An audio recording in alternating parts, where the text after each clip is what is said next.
so much money in the game now that general manager, pitching coach, they will not or won't want to put a pitcher through the rigors of what we did.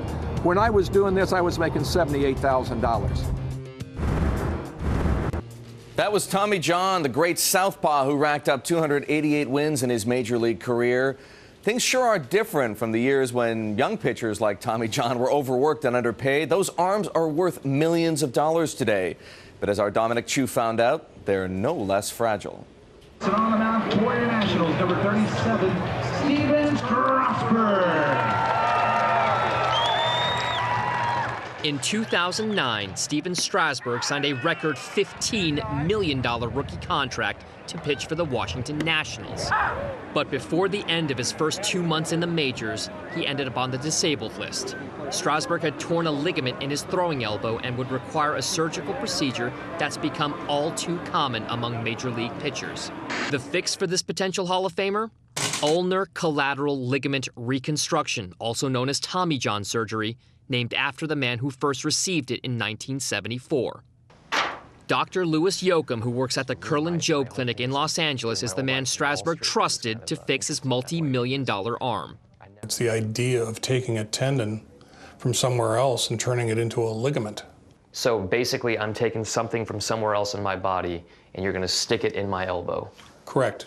It's not uncommon. 1 out of every 9 Major League ball players has required this surgery. And for most, the outcome is positive. Most of the surgeons in the U.S. that are doing the operation are coming up between 85 and 90% success. That's a far cry from 1974 when Dr. Frank Jobe first pioneered the surgery on Tommy John. I tell him he probably has a 1 in 100 chance of success, but if he didn't do it, he didn't have any chance. Tommy, Dr. Jobe gave you a 1 in 100 shot of emerging from the surgery. What were your thoughts then? Well, I was valedictorian in my high school class, so I was pretty smart, you know. And I knew 1 in 100 is far, far, far greater than 0 in 100. And I said, let's do it.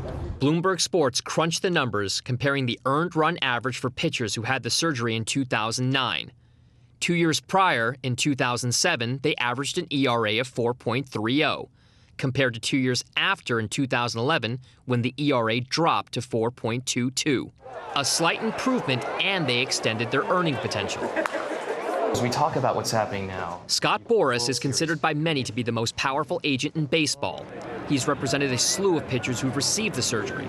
Players like Steven Strasburg, Rafael Soriano, and Mike Gonzalez. When I went back and looked at our 18 or so players that have had Tommy Johns, we probably negotiated in the area of $350 to $400 million worth of contracts with them after they've had Tommy John surgery.